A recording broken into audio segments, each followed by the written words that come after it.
네, 오늘 함께 나눌 말씀은 이제 엘리야에 대한 이야기입니다. 혹시 성도 여러분들께서는 혹시 그 스트레스를 받으면은 어떻게 해소하시는지 한번 여쭤보고 싶은데요. 저는 스트레스를 받으면은 저는 일단 자고 보는 것 같아요. 잠을 자고 보는 것 같습니다.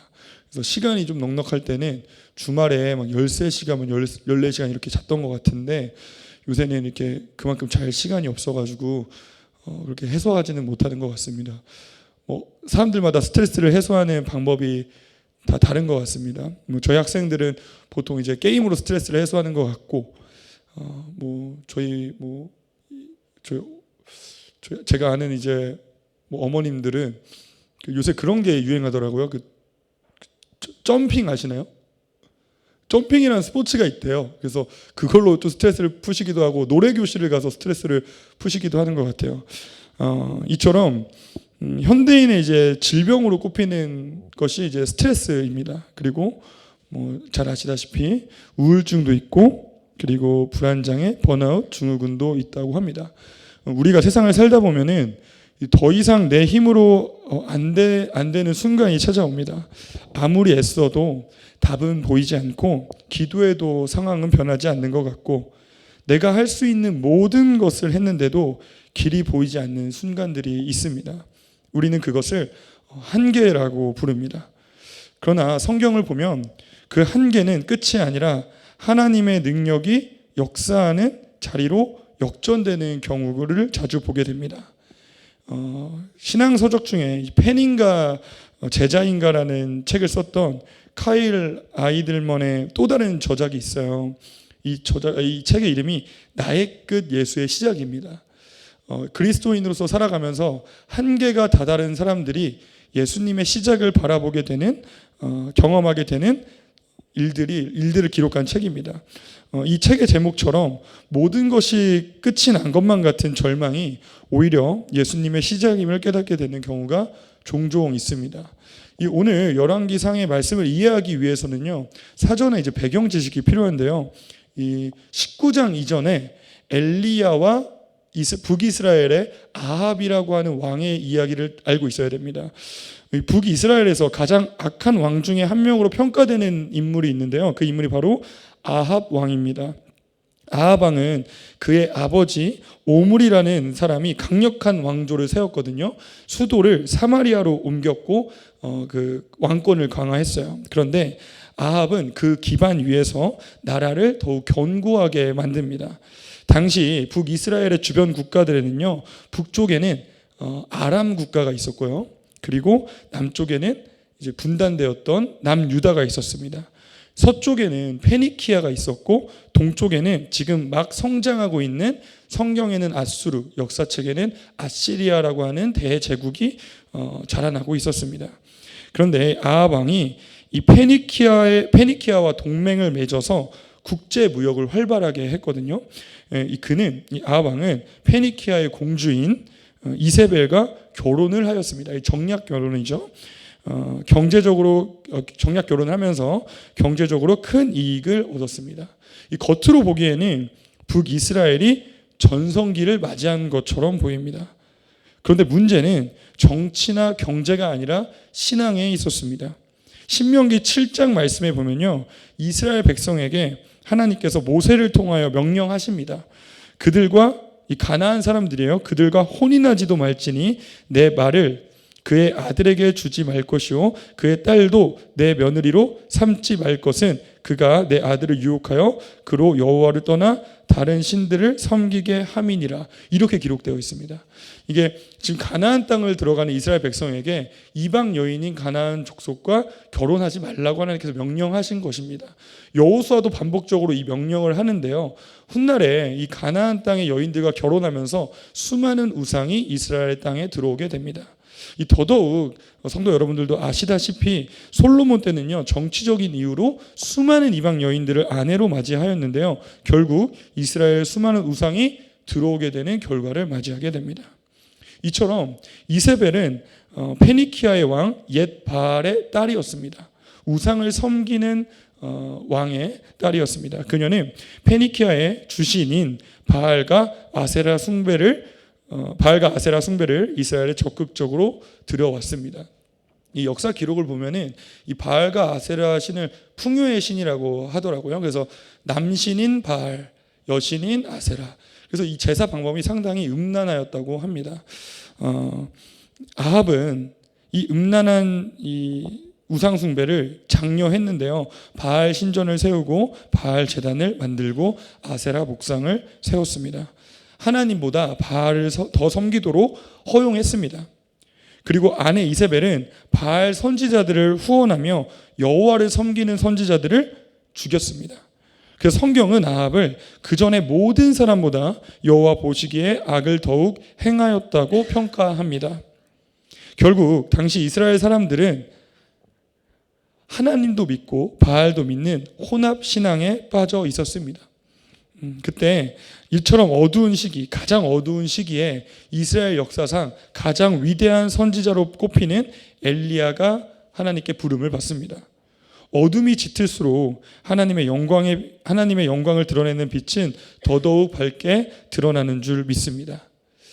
새벽이 가장 어둡다고 하잖아요. 동틀기 전에가 그때가 진정 아침이 밝아온 때라고 믿습니다. 이것이 믿는 자들에게는 소망이고 희망인 줄을 믿습니다. 열왕기상 17장 1절을 보면요, 엘리야가 아합에게 가뭄이 올 것을 선포합니다. 제가 읽어드리도록 하겠습니다. 내가 섬기는 이스라엘의 하나님 여호와께서 살아계심을 두고 맹세하노니 내 말이 없으면 수년 동안 비도 이슬도 내리지 아니하리라. 그렇다면 하나님께서 왜 재앙을 내리실 때 가뭄을 내리신 걸까요? 그 이유는 사람들이 바알이라고 하는 신이 비와 번개, 풍요를 주는 신으로 인식하고 있었기 때문입니다. 결국 가뭄이 올 것이다 말씀하신 것은 진짜로 풍요를 주는 신이 누구인지를 알게 하려는 하나님의 말씀임을 알 수 있습니다. 그렇게 극심한 가뭄 가운데 3년이라는 세월이 지났습니다. 그런데 가뭄 속에서도 아합은 돌이키지 않았습니다. 여전히 이세벨은 이스라엘의 선지자들을 찾아 죽이고 있었습니다. 그리고 하나님께서는 엘리야를 통해 3년 후 아합을 만나게 하십니다. 열왕기상 18장 1절 말씀입니다.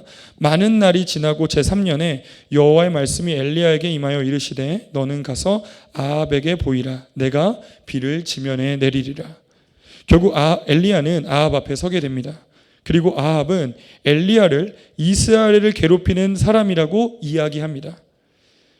열왕기상 18장 17절 말씀입니다. 엘리야를 볼 때 아합이 그에게 이르되 이스라엘을 괴롭게 하는 자여 너냐 이렇게 이야기합니다. 아합이 얼마나 영적으로 무지합니까? 자신의 죄로 인해 이스라엘 백성이 괴로운 것인데 이것을 깨달을 수 있는 지혜조차 없는 아합을 보게 됩니다.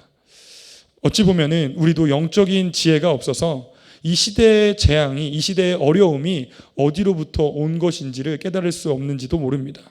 그때 엘리야가 이렇게 말합니다. 그가 대답하되 내가 이스라엘을 괴롭게 한 것이 아니라 당신과 당신의 아버지 집이 괴롭게 하였으니 이는 여호와의 명령을 버렸고 당신이 바알들을 따랐음이라. 아합은 이 말에 발끈합니다. 그러면 진짜 누구 잘못인지 가려보자고 이야기를 합니다. 그러고서는 아합은 바알의 선지자 450명과 아세라의 선지자 400명을 갈멜산으로 모여 나오게 합니다. 그리고 엘리야는 홀로 그들 앞에 서게 됩니다. 이것이 우리가 성경에서 자주 이제 봤던 그 위대한 사건이죠. 갈멜산 사건. 엘리야와 바알의 선지자들은 두 가지 시험을 하게 됩니다. 첫 번째는 누가 불을 내리는가입니다. 열왕기상 18장 24절입니다. 불로 응답하는 신 그가 하나님이다 라고 이야기합니다. 바알은 당시 비와 번개를 다스리는 폭풍의 신으로 여겨졌기 때문에 하늘에서 불을 내리는 것이 바알의 능력이라고 사람들은 믿었습니다. 하지만 이들이 제사를 드린다고 한들 하늘에서 번개는 내리지 않고 응답도 들려지지 않았습니다. 결국 이들의 제사는 예배는 더 이상 예배라고 볼 수 없을 정도로 참혹한 광경을 보게 됩니다. 서로 자해를 하게 되고요. 음란의 끝을 달리게 됩니다. 그런데 그 이후에 엘리야가 하나님 앞에 기도했을 때는요, 하늘에서 불이 내려 번제물뿐만 아니라 돌과 흙, 물까지 모두 태우게 됩니다. 이 시험을 통하여 여호와께서 참 하나님이다라는 것이 밝혀지게 됩니다. 그리고 두 번째 시험을 치르는데요. 두 번째 시험은 그렇다면 누가 비를 내리는가입니다. 갈멜산에서 승리한 엘리야는 곧바로 비를 위해 기도합니다. 그래서 엘리야의 종이 7번이나 바다를 살펴보게 하는데요. 그리고 마침내 손바닥만한 작은 구름이 나타납니다. 그리고 결국 3년 만에 가뭄은 그치고 큰 비가 내리게 됩니다. 아합은 바알이 원래 비와 풍요를 주는 신이라고 숭배했습니다. 그런데 3년 동안 내리지 않던 비가 하나님께서 때가 되시니 비를 내리게 하신 것입니다. 비를 주관하시는 분도 풍요를 주시는 분도 하나님이심을 이스라엘 앞에 확증하신 것입니다. 이렇게 놀라운 승리 뒤가 오늘 말씀의 19장 말씀입니다. 이렇게 놀라운 승리가 일어나면 당연히 축제가 일어나야 될 텐데 돌아온 것은 이세벨이 엘리야를 죽이겠다고 하는 협박이 돌아왔습니다. 결국 엘리야는 이세벨을 피해 광야로 도망칩니다. 그 본문이 오늘의 말씀입니다. 엘리야는 무척 영과 혼과 육적으로 전인격적으로 탈진해 버렸습니다. 철저하게 지쳐버린 것입니다. 요새 말로 하면 번아웃이 온 것입니다. 말씀 읽어드리도록 하겠습니다. 자기 자신은 광야로 들어가 하룻길쯤 가서 한 로뎀나무 아래 앉아서 자기가 죽기를 원하여 이르되 여호와여 넉넉하오니 지금 내 생명을 거두시옵소서. 나는 내 조상들보다 낫지 못하나이다 하고, 저희도 하나님의 일을 하다가 지칠 때가 있습니다. 갈 길을 잃어버린 것 같은 혼란이 찾아오기도 합니다. 지금 내가 무엇 때문에 이러고 있나? 나는 잘하고 있는 것일까? 하나님께 물을 만한 힘조차 없을 때가 있습니다. 주의 일을 한다고 열심을 다해 달려왔는데 그 끝에 찾아오는 무력감과 공허함을 겪기도 합니다. 엘리야는 위대한 승리 뒤에 찾아온 절망감에 몸부림치고 있습니다. 엘리야는 자신의 한계에 부딪히게 됩니다. 그런데 문득 이런 생각이 듭니다. 자신의 한계를 아는 것이 지혜의 시작이 아닐까라는 생각이 듭니다. 왜냐하면 저 또한 그런 경우가 종종 있기 때문입니다. 제가 아직 젊다 보니까 사실 자신감이 넘치는 20대를 살아왔어요. 그래서 이것이 하나님 나라의 확장이라고 생각하면 앞뒤 가리지 않고 불나방처럼 뛰어들었던 것 같아요. 그 전에 교회 사역도 그렇고 지금 학교 생활도 그렇고요. 사실 학교 생활과 신학을 공부하는 것만으로도 제 육체는 한계였던 것 같은데, 그때 이제 제가 그 전 교회에서 이제 갈등이 있고, 그러니까 이 갈등이 하나님 안에서 있는 갈등이었고, 그때 이제 하나님의 은혜 가운데 저희 목사님을 만나고 교회에 이제 사역을 권유하셨을 때, 그동안 이제 다음 세대를 섬기는 사역을 많이 했었으니까 이게 하나님 나라의 확장이지 하고, 정말 그 별 생각 없이 제가 당연히 아멘하고 받아들였습니다. 그런데 생각보다 제 육체의 한계를 많이 경험하는 요즘이에요. 정말 이 엘리야가 엘리야만큼 이제 위대한 일을 한 건 아니지만 정말 보잘것없는 이제 하루하루를 보잘것없다기보다는 나름 이제 열심히 살고 있지만 그 하루하루를 살아가는데 제 한계를 부딪히는 시기가 너무 많아요. 막 꿈도 많이 꾸고 정말 온갖 꿈을 꿉니다. 어느 날은 이제 학생부도 맡고 있어서 학생의 아이들이 원망하는 꿈도 꾸고요. 그리고 최근에는요, 어젠가 오늘인가 이제 제 꿈에 이제 그 성은이가 나와가지고 저 수련회 안 갈 건데요. 이런 얘기를 해가 제가 왜 안 가니? 이렇게 막 하다가 아침에 일어나기도 하고 진짜 온갖 꿈을 살 거예요. 저희 교장선생님과 얘기하던 꿈을 꾸기도 하고 잠을 설치면서 일어나는 경우도 많습니다. 잠이 안 올 때도 있어요. 어제는 잠이 안 와가지고 불안하니까 잠이 안 오더라고요. 그래서 막 갑자기 이게 좀 그런데 눕기만 하면은 제가 약간 속이 좀 안 좋아서 그런지 가끔 요새 좀 더러운 말이긴 한데 방구가 자꾸 나오더라고요. 그래서 네이버에 쳐서 이게 내가 혹시 좀 몸이 안 좋아서 병에 걸린 건가? 막 이렇게 막 찾아보기도 하고 막 그러기도 해요. 그래서 어제 괜히 막 이런저런 고민이 있으니까 나름 이제 연애도 이제 하고 나이도 있으니까 결혼 생각도 해야 되고 난 앞으로 결혼 생활 잘 할 수 있을까? 뭐 이런 생각도 있으니까 잠이 안 오더라고요. 그래서 그 피아노 찬양 있잖아요. 찬양. 그 찬양 들으면서 이제 하나님께 여호와는 나의 목자시니 내게 부족함이 없으리로다. 이 시편 말씀만 계속 되뇌이다가 잠을 들었던 것 같아요. 이게 앞뒤 가리지 않고 불나방처럼 뛰어들다가 된통 당하다 보니까 조금씩 지혜가 생기는 것 같습니다. 나는 한계가 있는 존재이구나라는 생각이 들게 됩니다. 나는 유한한 존재임을 깨달을 때 그제서야 제가 한숨을 쉬게 되는 것 같아요. 그러니까 이 한숨은 잠시 숨을 돌리는 한숨이에요. 시대가 항상 그렇듯 사람들은 모든 것을 할 수 있다고 자부합니다. 창세기에서는 어떻습니까? 사람들이 바벨탑을 쌓습니다. 자신들의 위대함을 가시하기 위해서 나는 신과 같이 될 수 있다고 바벨탑을 쌓습니다. 이 뱀도 하와랑 아담을 유혹할 때 하나님과 같이 되게 하리라 이렇게 이야기하잖아요. 이처럼 사람은 한계가 있는 존재인데 사단은 우리에게 한계가 없다고 이야기합니다. 그래서 AI 시대가 다가오면서 점차 사람이 한계가 없다라는 말을 많이 이야기해요. 이 좁은 의미의 AI가 지나면 범용 AI, 그러니까 사람보다 훨씬 더 뛰어난 AI가 생길 거고 더 나아가서는 슈퍼 인텔리전스라고 하는 모든 것을 초월할 수 있는 AI가 생길 거라고 합니다. 그러면은 불로장생도 가능하다고 이야기를 합니다. 영생까지도 꿈꿀 수 있는 수준이라면 사람의 한계가 어디인지라는 물음표를 던질 수 있는 질문은 사라진다고 생각합니다. 그때 사람은 존재론적으로 절망에 빠질 거라고 감히 생각하게 됩니다. 숨을 돌릴 여유조차 없이 이 거대한 파도 가운데 휩쓸리는 게 인생이 아닐까라는 생각을 하게 됩니다. 인간은 결국 한계가 있는 존재입니다. 그것을 깨닫는 것이 지혜이고 그래야만 하나님을 의지할 수 있게 된다고 믿습니다. 엘리야는 그 위대한 승리 다음에 로뎀 나무 아래서 잠이 듭니다. 지쳐버리는 엘리야의 모습에서 왠지 짠함이 느껴집니다. 지쳐버린 우리의 모습을 보는 것 같아 동정심이 듭니다. 그 위대한 선지자조차도 지쳐서 잠들었다면 이렇게 작은 하루하루를 살아가는 나인들 어찌 지치지 않을 수 있을까 이렇게 위로가 찾아옵니다. 엘리야가 잠을 자고 있을 때 천사가 엘리야를 어루만집니다. 저는 이게 상당히 그 위로가 되더라고요. 이 말씀을 준비하면서 그동안 요새는 좀 기절하듯이 자는 것 같아요. 지쳐 자는 것처럼. 그때 하나님의 천사가 나를 이제 터치하시는 시간들이 있지 않았을까. 그래서 잠을 잘 때는 저희는 모르잖아요. 어떻게 무슨 일이 일어났는지. 근데 이게 잠을 자는 것이 참 축복인 것 같아요. 나는 알지 모르지만 잠을 자고 나면 또 기운이 생기고 잠을 자고 나면 회복이 되기도 하고 힘든 일이 있으면 또 잊어버리기도 하고 그래서 저도 스트레스를 받을 때는 잠을 자는 것 같습니다.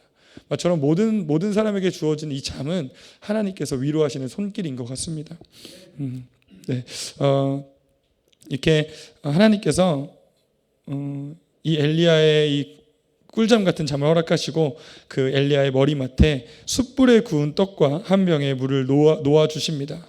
이 말씀은 우리에게 큰 위로를 줍니다. 지쳐버린 우리에게 지칠 수밖에 없는 우리에게 동정을 하시는 분이 우리 하나님이라는 사실이 우리에게 큰 위로를 줍니다. 요한복음 21장을 보면요, 예수님을 부인하여 자신의 한계를 깨닫고 다시 업으로 돌아가기로 결심한 베드로에게 예수님이 찾아오십니다. 그리고 예수님께서 그냥 찾아오시는 것이 아니라 조반을 차려주십니다. 오늘 엘리야에게 숯불 가운데 구운 떡과 물을 놓아주신 것처럼 이 베드로에게도 구운 물고기를 주십니다. 낙심되어 있는 베드로의 마음을 위로하십니다. 절망에 있던 베드로를 일으키십니다. 하나님께서는 낙심된 우리를 일으키시는 분입니다. 우리 가운데 만약 한계에 부딪혀서 낙심하신 분들이 있으시다면 하나님이 마련해 놓으신 로뎀 나무 아래서 잠시 쉼을 취하시기를 바랍니다. 예수 그리스도의 십자가라는 나무 앞에서 엎드리셔서 쉼과 은혜가 있으시기를 축복합니다. 네. 하나님의 천사가 준 물과 떡을 먹고 엘리야는 어떻습니까? 이 지친 엘리야가, 번아웃에 있던 엘리야가 완전히 다른 사람이 됩니다. 40주야. 그러니까 밤낮을 가리지 않고 이제 뭐 좀 속된 말로 빨빨거리면서 돌아다녔다는 거예요. 새 힘을 얻었다는 것입니다. 이 가운데 엘리야에게 어떤 일이 일어났길래 이렇게 새 힘을 얻을 수 있었을까요? 엘리야가 하늘의 양식인 천사가 공급한 떡과 물을 먹었기 때문입니다. 우리 가운데 지쳐있는 그리스도인들 가운데 소망이 되는 것은 하늘의 양식인 떡과 물입니다. 이것이 말씀일 수도 있고 예배일 수도 있고 기도일 수 있습니다. 그리고 성경에서는 성령님께서, 예수 그리스도가 보내신 성령님께서, 하나님께서 보내신 보혜사 성령님께서 우리에게 그것을 허락해 주신다고 말씀하십니다. 저와 우리에게도 하나님께서 주시는 양식과 성령님께서 주시는 권능이 역사하기를 소망합니다. 그리고 엘리야가 당도한 산이 어디입니까? 엘리야는 40주야를 힘을 내서 돌아다니다가 호렙산에 당도하게 됩니다. 호렙산이 어디인지 혹시 기억하시나요? 호렙산은요, 하나님께서 모세에게 사명을 주신 곳입니다. 이스라엘 백성에게 구별된 백성으로 살아가게 하시기 위해서 말씀을 주시고 언약을 주신 곳도 호렙산입니다. 신의 산이라고 불리기도 하죠. 그곳에 하나님께서 엘리야를 다시 부르십니다. 하나님께서는 지쳐있는 우리를 일으켜 다시금 사명을 회복하게 하시는 분인 줄 믿습니다. 예수님이 승천하신 후에 제자들은 마가의 다락방에 모여 기도합니다. 그들은 자신들이 예수님을 십자가에 못 박혀 달리게 했다는 사실에 절망합니다. 그들은 그들의 한계를 직면하게 됩니다. 그런데 그때 어떤 일이 일어납니까? 주님의 성령이 그들 가운데 임하게 됩니다. 절망에 빠져있던 제자들이 새 힘을 얻습니다. 그들 가운데 성령이 임하시니 권능을 받아 복음의 증인으로 살아갈 수 있는 힘을 얻습니다. 예수님께서는 말씀하셨던 사명이 그들의 삶의 실체가 되어 열매를 맺게 하십니다. 주님께서 말씀하셨던 지상 대명령의 사명이 제자들의 삶을 통하여 실현되게 하십니다. 저와 우리도 성령님께서 주시는 권능을 덧입어 사명이 회복되고 사명으로 불탈 수 있는 교회와 그리스도인들이 되기를 소망합니다. 제가 어제 이제 목요일마다 이제 아이들과 기도회를 하는데요. 이 기도회를 하면서 사실 마음이 너무 무거웠어요. 왜냐하면 정말 이 다음 세대 가운데 소망이 있을까? 최근에 이제 뉴스 기사를 보니까 한국에도 이제 좀비가 나타났다고 하더라고요. 이게 무슨 말이냐면은 이제 선진국 같은 경우는 이제 마약이라고 하는 대마초가 합법화된 나라들이 있어요. 그런데 이 대마초 말고 더 강한 마약이 있습니다. 그래서 이 캡슐을 먹으면은, 이 캡슐을 먹은 사람은 이 몸이 마비되는, 일시적으로 마비되는 증상을 겪기도 하거든요. 그래서 미국 같은 나라나 캐나다의 인디언들은 이런 경우를 보게 되기도 한다고 합니다. 한 선교사님의 이야기를 들어봤는데요.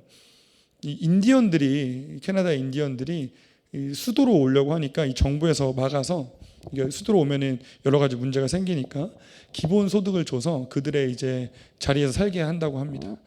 그러고 나서 그들이 그 돈으로 무엇을 하냐면 약물을 복용한대요. 편의점이죠. 저희 나라에서는 슈퍼마켓을 가려고 하면은 차를 타고 20분을 가야 되는데 약물을 구하려면은 바로 앞집에서도 구할 수 있는 환경이래요. 그런데 이 약물을 먹은 사람들이 이 환각 증세가 있으니까 정말 끔찍한 일들을 저지른다고 합니다. 뭐 선교사님 말대로라면, 그분의 말대로라면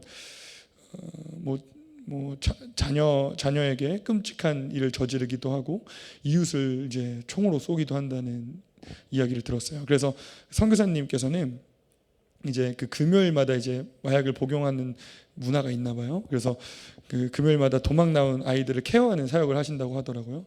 근데 이게 먼 나라의 이야기인 줄 알았는데 최근에 한국에도 그와 비슷한 마약을 복용한 사례가 있다고 합니다. 이 다음 세대 가운데 정말 소망이 있을까 하는 암담한 현실에 절망하게 되는 시간을 겪게 됩니다. 이 매체를 보면요, 희망적인 이야기가 별로 없어요. 이 다음 세대가 노출되어 있는 매체는요, 정말 바알과 아세라가 섬기는 그 음란한 신처럼요, 쾌락과 중독으로 아이들을 몰고 갑니다. 복음이 들어갈까 하는 아이러니도 있어요. 정말 이게 이 복음 앞에서 그러면 안 되지만 위축되는 마음도 있습니다.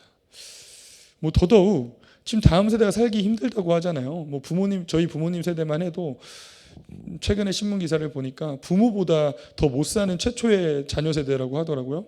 저희 나이 때가. 부모님 때만 해도 이제 저는 잘 모르는데 이야기로만 들어보면 통장에 이제 돈을 넣어두면은 그거 이자로만 해도 집을 살 수 있었는데 지금은 10년도 안 되고 20년도 안 되고 30년은 일해야 내 집 마련이 되는. 그러니까 자꾸 영끌족이라는 게 나오잖아요. 이 경제적으로 뭐 여러 가지 정치적으로도 지금 너무 이제 분열이 심하고 사회적으로도 이 다음 세대가 희망이 있을까라는 갈등을 겪게 됩니다. 그리고 이제 저희 아이들을 보면서 예배할 때도 정말 전심으로 예배하는 친구들도 있는데 가끔 예배를 하다 보면 뒤에서 이제 딴짓하는 친구들도 있어요. 그래서 딴짓해도 그 자리에 있으면 은혜지 막 이렇게 하는데 저는 이게 너무 막 화가 나더라고요. 딴짓할 거면 왜 했지? 그래서 어제 제가 예배하면서 제발 딴짓할 거면 오지 마라 막 이렇게 막 이야기했어요. 예배하는 친구들이 자꾸 마음이 흔들리니까요. 그러면서 마음에 그 낙심된 마음으로 예배를 준비하고 나누었는데 문득 하나님께서 저에게 주셨던 감동이 있었습니다. 최근에 제가 편안함의 습격이라는 책을 읽었는데 그 책에서는 이렇게 기록되어 있어요. 사람이 편안함에 처하면요 안주하게 된다고요. 하나님께서 이 다음 세대를 풀무불에 넣는 게 아닐까라는 생각이 들었어요. 그 이유가 연단된 자들이 이제는 일어날 때가 됐다라고 하나님께서 말씀하시는 것만 같았어요. 왜냐하면 이 한국교회가 그랬거든요. 이 한국교회가 연단된 그 풀무불에 들어간 사람들로 선배님들로 하여금 부흥을 경험했던 것처럼 이 한국교회가 다음 세대에 하나님께서 부흥을 허락하시려고 이 연단의 불을 허락하신 게 아닐까? 우리 눈으로 보기에는 끔찍한 절망이지만 우리의 눈으로 보기에는 한계라고 할 수 있지만 하나님의 입장에서는 이것이 새로운 시대의 부르심이지 않을까라는 이야기를 나누었습니다. 그렇다면 저희 교회의 사명은 무엇일까요? 우리 교회의 사명은 무엇일까요? 선교사님들께서 오실 때마다 하시는 말씀이 있는 것 같아요. 저는 비록 오래되진 않았지만 우리 교회는 정말 규모에 비해서 너무 위대한 일을 하고 있다고 선교사님께서 많이 말씀하셨잖아요. 근데 제가 봐도 그런 것 같아요. 주변에 이제 많은 교회를 알진 못하지만 정말 수많은 그러니까 수많은 분들이 이제 참석하고 있는 교회가 할 수 있는 일을 저희 교회는 감당하고 있는 것 같습니다. 그만큼 위대한 일을 감당하니 그만큼 많은 시험도 있고 난관도 있고 어찌 보면은 헤쳐나가야 될 문제도 있는 것 같습니다. 오늘 엘리야처럼 위대한 승리 뒤에 저희도 낙심되어 있지 않은지 한번 돌아보게 됩니다. 전 제 개인적인 삶에서 여러 가지를 하다 보니까 정말 혼란스럽더라고요. 저도 이 한계에 부딪힌 것 같습니다. 그런데 그때가 진정 하나님께서 역사하실 때임을 선포합니다. 한 가지 예화를 말씀해 드리고 마무리하도록 하겠습니다. 중국의 선교의 아버지라고 불리는 분이 있습니다. 들어보신 분도 계실 텐데요. 허드슨 테일러라고 하시는 선교사님이 계세요. 중국 선교의 아버지라고 불리는데요. 이분께서 1860년대 후반에 그분의 삶이 무너지고 있다는 것을 느꼈습니다. 중국 곳곳에 선교사를 보내야 되는데 선교사도 넉넉치 않고 재정은 항상 부족했습니다. 선교사들이 병들고 세상을 떠났습니다. 아내는 건강이 악화되었습니다. 자신도 극심한 과로와 질병으로 몸이 망가져 버렸습니다. 그리고 무엇보다 그는 영적으로도 깊은 절망을 경험했습니다. 그래서 그가 일기에 이렇게 썼어요. 하나님, 더 이상 할 수 없습니다. 그 사람은 하나님을 사랑했고 누구보다 열심히 사역했지만 마음 한편에 이런 생각이 든 것입니다. 왜 나는 이렇게 기쁨이 없을까? 왜 나는 계속 실패하는 것일까? 왜 이렇게 지치는 것일까?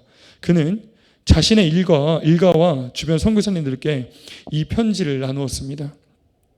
죄와 연약함 때문에 늘 하나님께 미치지 못하는 자신을 보며 괴로워했다고 기록했습니다. 그런데 그때 그의 동역자인 이제 존 맥카시라고 하는 선교사가 이 편지를 보고 다시 답변을 보내요. 그리고 이렇게 글을 남깁니다. 그리스도께서 모든 것을 하신다. 우리는 그분 안에 거하면 된다. 그 순간 그는 깨달았다고 합니다. 내가 하나님을 붙잡으려고 애쓴 것이 아니라 하나님께서 이미 나를 붙잡고 계셨구나. 이 선교사님이 이걸 몰랐을까요? 이 사실을? 그런데 이것이 새로운 진리가 아니라 늘 내 안에 있었던 진리가 비로소 깨달아진 순간입니다. 저희도 우리 안에 진리가 있습니다. 예수님께서 보내신 성령님께서 계십니다. 우리는 진리를 우리는 진리를 알고 있습니다. 다만 이것을 영적으로 다시 한번 엘리야가 로뎀나무에서 경험했던 것처럼 다시 한번 우리의 마음에 되살아나는 역사가 있어야만 합니다. 그 이후에 허드슨 테일러의 선교 역사는 선교의 사역은 더 날개를 달고 하나님께 쓰임 받았습니다. 저희의 교회와 그리고 제 삶과 성도 여러분들의 삶 또한 이 전환기 가운데 다시 한번 일어나는 시간이 되기를 소망합니다. 우리가 한계에 부딪혔다면 그 너머에 계신 하나님께서 우리 가운데 다시 한번 역사하실 때구나라고 기대하는 마음이 있었으면 좋겠습니다.